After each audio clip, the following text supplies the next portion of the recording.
இன்னைக்கான வீடியோக்குள்ள என்ன பார்க்க போறோம்னா, நம்ம இன்னொரு மாதுளை இருக்குதுன்னு சொல்லியிருந்தோம், கூடவே பிஞ்சுகள் வச்சிருக்குன்னு சொல்லிட்டு டெரஸ் கார்டன் அப்டேட்ல கொடுத்துருந்தோம்.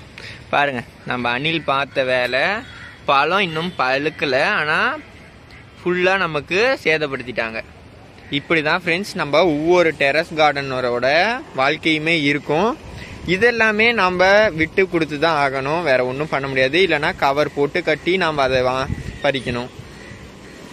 இதில் பார்த்தீங்கன்னா பாதி பயனில் நல்லா தான் இருக்கும், நம்ம சாப்பிடலாம். அணில் தான் சாப்பிட்ருக்கு. நீங்கள் கீழே வைக்கிறீங்க அப்படின்னா தான் நம்ம யோசிக்கணும், அதை சாப்பிட்றதுக்கு வேறு ஏதாவது கடிச்சிருக்குமோன்னு சொல்லிட்டு. அணிலை தவிர காகம் கூட இந்த மாதிரி கரண்ட முடியாது செடியில் இருக்க களத்தை. இந்த வீடியோவில் மோஸ்ட்டாக இதை ஏன் காட்டுறேன்னா, எல்லாரும் டெரஸ் கார்டன்லேயும் நடக்கக்கூடிய சம்பவம் தான். நிறைய பேர் இப்போ முக்கியமாக இந்த வீடியோ ஒரு சப்ஸ்கிரைபருக்காக தான் போடுறேன். ஏன்னு பார்த்துட்டிங்கன்னா, இந்த பழத்தை காட்டுறதுக்கு இல்லை ஃப்ரெண்ட்ஸ், இந்த பதிவில் இதையுமே அவங்க கூட நான் ஷேர் பண்ணிக்கிறேன். ஏன்னா நிறைய பேர் பழம் நிறையா பூக்கள் காட்டுறீங்க ப்ரோ, ஹார்வெஸ்டிங் அப்போ காட்ட மாட்டீங்கன்னு இந்த மாதிரி நிறைய நம்ம மாடியில் நடக்குது. இதெல்லாம் உங்ககிட்ட இது வரைக்கும் நான் பகிர்ந்ததுக்கிட்ட இது இல்லை. இப்போ உங்களுக்காக நான் இதை ஷேர் பண்ணியிருக்கேன். வாங்க இப்போ வீடியோக்குள்ளே போகலாம். நம்ம சேனலை நீங்கள் சப்ஸ்கிரைப் பண்ணலன்னா சப்ஸ்கிரைப் பண்ணிக்கோங்க. வாங்க வீடியோக்குள்ளே போகலாம்.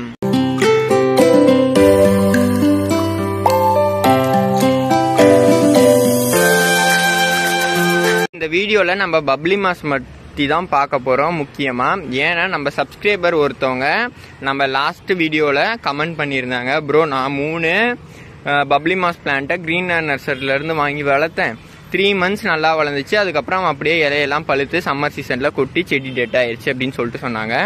அது எல்லா பிளான்ட்ஸ்லையுமே நடக்கும். நம்ம மாடி தோட்டத்தில் அப்படி ஒரு செடி இருக்குது, உங்களோட அதையும் ஷேர் பண்ணிவிட்டு அதிலேருந்து எப்படி ரெட்டிஃபை பண்ணுறதுன்னு வாங்க பார்க்கலாம். ஃப்ரெண்ட்ஸ், எக்ஸாம்பிளுக்கு நம்ம இந்த சாத்துக்கொடி செடியவே சொல்லலாம். இது பார்த்தீங்கன்னா 4 வருஷம் செடினா யாருமே நம்ப மாட்டீங்க. ஸ்டன் க்ரோத் ஆகி இந்த மாதம்தான், அதாவது இந்த சீசன் தான் நமக்கு நல்லா காய்ச்சிருக்கு. காய்ச்சி முடிச்சது சாத்துக்குடி காய்க்காத சீசனில் பூ வச்சு நமக்கு காய் கொடுத்துருந்தது. ஏன்னா நம்ம வாங்கி வச்சு கிட்டத்தட்ட நம்ம மாடி தோட்டத்தில் ஃபஸ்ட்டு வாங்கின மரம் லிஸ்ட்டில் இதுவுமே ஒன்று. அதனால தான் சொல்கிறேன், ஒரு 1.25 வருஷம் மரத்தோட தடிமண்டையும் இதையும் பார்த்தீங்கன்னா நீங்கள் நம்ப மாட்டீங்க. அதனால தான் சொல்கிறேன், இந்த பிரச்சனையெல்லாம் ஃபேஸ் பண்ணும். செடி அப்படியே ஸ்டன் க்ரோத்தாக வளர்ச்சியே இல்லைன்னா அது நம்ம பாட்டிங் மிக்ஸ் ரொம்ப டைட்டாக இருக்குது அப்படிங்கிறது அர்த்தம் ஃப்ரெண்ட்ஸ். அந்த மாதிரி நீங்கள் சமயத்தில் இந்த மாதிரி சின்ன சின்ன வெரைட்டி சாமந்தி செடி, முக்கியமாக வெங்காயம் நீங்கள் போட்டு விடலாம், இல்லைனா பூண்டு செடி சைடில் போட்டு விடலாம். இதெல்லாம் ஸ்டன் க்ரோத்தான பிளான்ட்டுக்கு.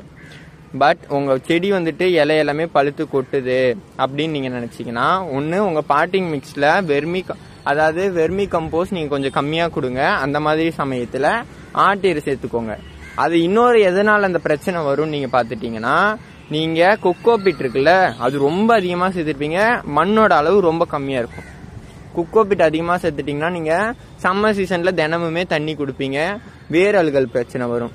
அந்த மாதிரி இலை எல்லாமே பழுத்து கொட்டுதுன்னா டைகோடர்மா விரிடி, அசோஸ்பைரிலம், பாஸ்போபாக்டீரியா, இது 3யுமே 3 நாளைக்கு ஒரு டைம் நீங்கள் செடிகளுக்கு கொடுத்துட்டு வரக்குள்ள க்ரோத் நல்லா இருக்கும். அதாவது அந்த மாதிரி டேமேஜ் ஆகாது. பப்ளி மாஸில் நம்ம எந்த ஒரு பூச்சியுமே வராது, அதாவது பார்த்துட்டிங்கன்னா எதுவும் அஃபெக்ட் பண்ணாது செடியை, இந்த ஒரு பூச்சியை தவிர. இது மட்டும்தான் நமக்கு செடியவே டேமேஜ் பண்ணுற ஒரே புழுவு இதுவு. அப்புறம் பார்த்துட்டிங்கன்னா இன்னும் ஒரு 2-3 புழுக்கள் வெரைட்டிஸில் இருக்கிறது தான், நம்ம இலையை சாப்பிட்ற புழு தான் நமக்கு பப்ளி மாஸில் டேமேஜஸை கொடுக்கும். அதை மட்டும் நீங்கள் பார்த்து தூர போட்டுருங்க. மோஸ்ட்டாக இலையெல்லாமே பழுத்து கொட்டுறது நம்மளோட ப்ராப்பராக நம்ம பண்ணாததுனால மட்டும்தான் அது அப்படி ஆகும். என்னென்னு பார்த்துட்டிங்கன்னா, அதுக்கான தொட்டி சைஸை கூட கேர் பண்ணாதீங்க ஃப்ரெண்ட்ஸ். பாட்டிங் மிக்ஸ் தான் மெயின். எந்த சீசனில் எப்படி தண்ணி கொடுக்கணும், ஸ்டாண்டர்டாக எவ்வளோ வெயில் அடித்தாலும் சரி 2 நாளைக்கு ஒரு டைம், அதாவது 2 நாள் விட்டு, வாரத்தில் நான் ஃபாலோ பண்ணுறது சம்மர் சீசனாக இருந்தால் 2 நாளைக்கு ஒரு டைம் தண்ணி கொடுப்பேன். வின்டராக இருந்துச்சுன்னா 3 நாளைக்கு ஒரு டைம். அதாவது நல்லா மழை பெஞ்சிட்டே இருக்குது, ரைனி சீசனாக இருந்தால் நல்லா செடி ட்ரை ஆகிற வரைக்கும் தண்ணி விட மாட்டேன். இதெல்லாம் பார்த்துட்டிங்கன்னா நேற்று நைட்டு பெஞ்ச மழையில் இன்னமும் மண் இருக்குது, ஈரமாக இருக்குது. அதனால தான் ஃப்ரெண்ட்ஸ் இந்த மாதிரி ஃபாலோ பண்ணுறதுனால தான் பாருங்கள் இப்போவுமே எந்த அளவுக்கு காய்கள் இருக்குதுன்னு சொல்லிட்டு யாருமே இவ்வளோ காய் காய்ச்சிருக்குதுன்னு சொல்லிட்டு நம்ப மாட்டீங்க. இப்போ பார்த்துட்டிங்கன்னா இங்கே ஒரு 5 காய்கள் இருக்கா. அது மட்டும் இல்லை, நம்ம நேற்று கூட ஒரு பப்ளி மாஸ் ஹார்வெஸ்ட் பண்ணோம் பாருங்க. இதெல்லாமே அணில் தள்ளி விட்டது தான், கடிச்சு போட்டது தான். இல்லைன்னா அந்த பிஞ்சில் எல்லாமே நின்று இருந்துச்சு காய்கள். நம்ம கொஞ்சம் பெருசாகிற வரைக்கும் கிள்ளி விடக்கூடாது. ஒரு எலுமிச்சை பழ சைஸுக்கு வந்ததுக்கப்புறம் தான் நம்ம கிள்ளி எடுக்கணும். ஏன் அந்த சைஸ் வந்தது நம்ம கிள்ளி எடுக்கிறோன்னு பார்த்துட்டிங்கன்னா, இந்த டைமில் கூட நமக்கு காற்றடிச்சோ ரொம்ப மழை பெஞ்சோ இல்லை ஏதாவது ஒன்று டேமேஜ் பண்ணிடும். ஆனால் ஒரு எலுமிச்சை பழம் சைஸுக்கு வந்துருச்சுன்னா உங்களுக்கு இந்த பிரச்சனை எதுவுமே வராது. இதை மட்டும் நீங்கள் கரெக்டாக ஃபாலோ பண்ணிக்கோங்க ஃப்ரெண்ட்ஸ். நிறைய பேர் என்கிட்ட பப்ளி மாஸ் செடி வாங்கி 3 செடி 4 செடியை வளர்க்குறாங்கிறீங்க. நீங்கள் வளர்க்கலாம் ஃப்ரெண்ட்ஸ். பாட்டிங் மிக்ஸ் மட்டும் ஒரு மண் கொஞ்சம் அதிகமாக சேர்த்துக்கோங்க. 1:1:1 ரேஷியோவில் கொக்கோ பீட்டை கொஞ்சமாக குறைச்சிட்டு, இப்போ 10 சட்டி மண் எடுக்கிறீங்க, 10 சட்டி காயர் பீட்டு எடுக்கிறீங்க, அதான் கொக்கோ பீட்டு 10 சட்டி உரம் எடுக்கிறீங்கன்னா எல்லா உரமும் கலந்து அதில் ஒரு 2 சட்டி கொக்கோ பீட்டை குறைச்சிட்டு அதுக்கு பதிலாக நீங்கள் தோட்டத்து மண் சேர்த்துக்கோங்க. இது நல்லா உங்களுக்கு பாண்டிங் கொடுக்கும். கொக்கோ பீட்டு இந்த செடியை பொறுத்த வரைக்கும் கொஞ்சம் கம்மியாக கொடுங்க.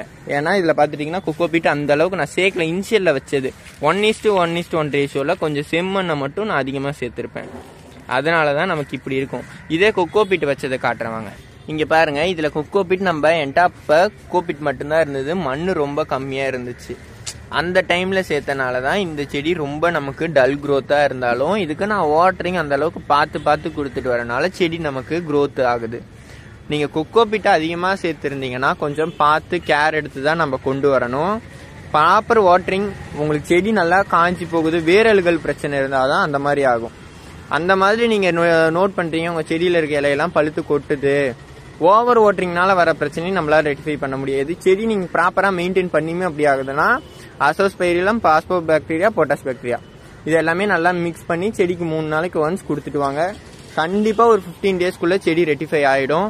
அதையும் மீறியாச்சுன்னா நல்லா கவாத்து பண்ணி விட்டுருங்க. தண்ணி கொடுக்காதீங்க.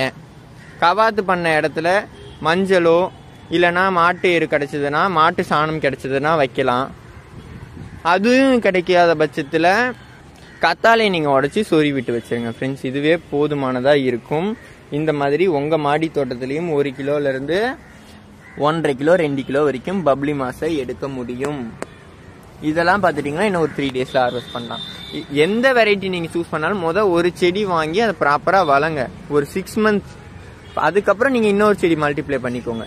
நான் இதில் இருந்தே கூட நம்ம இப்போ லேயரிங் போடலாம். ஏன்னா நான் இது ரொம்ப சின்னதாக வளர்த்துருக்கேங்கிறனால தான் நான் லேயரிங் போடாமல் இருக்கேன். ரொம்ப ஹைட் ஏற்றிருந்தேன் பாருங்கள். இது 1.5 வருஷத்து செடி இந்த ஹைட்டில் இருக்கா. இது பாருங்க 3 வருஷம் ஹைட்டும் போகல, வளரும் இல்லை. இது நல்லா வளர்ந்துருந்தா இந்நேரம் ஒரு 8 அடி 10 அடிக்கு போயிருக்கணும் ப்ராப்பராக வளர்ந்துருந்தா. வளரலை. இல்லைனா இதை நம்ம கிராஃப்டிங் பண்ணியிருப்போம், அந்த வீடியோவுமே காட்டலாம். இதெல்லாம் பார்த்துட்டிங்கன்னா இன்னும் கொஞ்ச நாள் கழிச்சு தான் நம்ம ட்ரிம் பண்ணணும். மோஸ்ட்டாக இதை நீங்கள் ஃபாலோ பண்ணிங்கன்னா எல்லா செடிக்கும் ஃப்ரெண்ட்ஸ். நிறைய பேர் இதவே பார்த்துட்டு பூச்சி தாக்குதல்னு சொல்கிறீங்க. இந்த மேங்கோ பிளான்ட் பார்த்துட்டிங்கன்னா இந்த மியாசாகி எல்லாமே ரொம்ப கோல்டான கிளைமேட்டில் வளர்ந்தது. நம்ம மாடிக்கு வந்ததுமே எல்லாரோட மாடியிலையுமே இந்த பிரச்சனை இது ஃபேஸ் பண்ணும். அதுவும் இல்லாமல் நம்ம கிட்டத்தட்ட நிலத்துலேருந்து ஒரு 30 அடி மேலே வச்சுருக்கோமா, அதனால் கொஞ்சம் இந்த மாதிரி வரதான் செய்யும். நியூ ஷூட்ஸ் வரக்குள்ளே இது கண்டிப்பாக ரெக்டிஃபை ஆகிடும். இந்த மாதத்துக்கு நான் இன்னும் உரம் கொடுக்கல பாருங்கள். ஸ்டெம்பு நம்ம கைப்பிடி அளவுக்கு இருக்குது. இந்த மாதிரி தான் ஒவ்வொரு வெரைட்டியுமே இருக்கும். இது பார்த்துட்டிங்கன்னா கரெக்டாக இப்போ ஒரு 11 மந்த்ஸ் ஆயிடுச்சு ஃப்ரெண்ட்ஸ். இந்த செடி நம்ம வாங்கி வச்சு, செடியோட ஹைட்டு ஒரு 6 ஃபீட் இருக்குது. செடி மட்டும் இந்த இது மேலேருந்து 6 ஃபீட் இருக்குது செடியோட ஹைட்டு. அதுக்கு கீழே பார்த்தீங்கன்னா க்ரோ பேக் இதெல்லாம் சேர்த்தா ஒரு 8 ஃபீட்டில் பிளான்ட் இருக்குது. இதனால தான் ஃப்ரெண்ட்ஸ் நான் சொல்கிறது, எந்த செடியாக இருந்தாலும் கிராஃப்டிங் பிளான்ட்டு நீங்கள் பப்ளி மாஸ் வச்சாலும் சரி, எந்த ஒரு வெரைட்டி சூஸ் பண்ணாலும் கிராஃப்டட் வெரைட்டியாக சூஸ் பண்ணுங்கள்.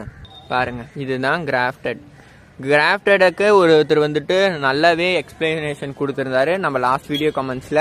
அதையுமே நான் இந்த வீடியோவில் ஷோ பண்ணியிருக்கேன். ஹைப்ரிடுக்கும் நம்ம நாட்டு வெரைட்டிக்கும் உள்ள டிஃப்ரென்ஸ் அவர் சொல்லியிருந்தார். அது ஆக்சுவலாக அதுதான் கரெக்டு. நிறைய பேர் ஹைப்ரிட் வெரைட்டிஸை பற்றி கொலாப்ஸ் பண்ணிப்போம். அது அவர் டீட்டெயில்டாகவே கமெண்ட்ஸில் சொல்லியிருந்தார்.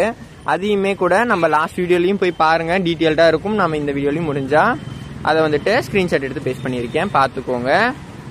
ஒரு செடி வளர்க்கணும்னு நீங்கள் முடிவு பண்ணிட்டு உள்ளே வரக்குள்ளேயே அதை பற்றி தெரிஞ்சுட்டு வாங்க ஃப்ரெண்ட்ஸ். நான் ஈஸியான மெயின்டெனன்ஸ் தான் இந்த பப்ளி மாஸ். அது அவங்க சம்மர் சீசனில் போயிடுச்சு ப்ரோ அப்படின்னு சொல்லிட்டு அவர் ரொம்ப ஃபீலிங்காக நம்ம கூட ஷேர் பண்ணியிருந்தாரு. அதுவும் 3 செடி வாங்கியிருந்தேன். ஒரு பிளான்ட்டோட காஸ்ட் 300 ருபீஸ் அப்படின்னு சொல்லியிருந்தாரு. அதனால தான் சொல்கிறேன், உங்களுக்கு புது செடி ஆர்வமாக தான் இருக்கும், நிறையா செடி மல்டிப்ளை பண்ணலாம் அப்படின்னு சொல்லிட்டு. அப்படி நீங்கள் ஆர்வத்தில் வாங்கினா பாட்டிங் மிக்ஸில் கொஞ்சம் கேர் எடுத்துக்கோங்க. ஒரு செடி பாட்டிங் மிக்ஸ் கரெக்டாக இருந்தால் இந்த மாதிரி தான் பாருங்கள். இந்த மலையிலையும் நல்லா வந்துக்கிட்டு இருக்கு. பாட்டிங் மிக்ஸ் கரெக்டாக இருந்தால் க்ரோத் செடியோடது நல்லாயிருக்கும். இன்னும் நம்ம சேனலை சப்ஸ்கிரைப் பண்ணலன்னா சப்ஸ்கிரைப் பண்ணி சப்போர்ட் பண்ணுங்கள். இந்த வீடியோ பிடிச்சிருந்தா லைக் பண்ணுங்கள், ஷேர் பண்ணுங்கள், கமெண்ட் பண்ணுங்கள். தேங்க்யூ ஃபார் வாட்சிங்.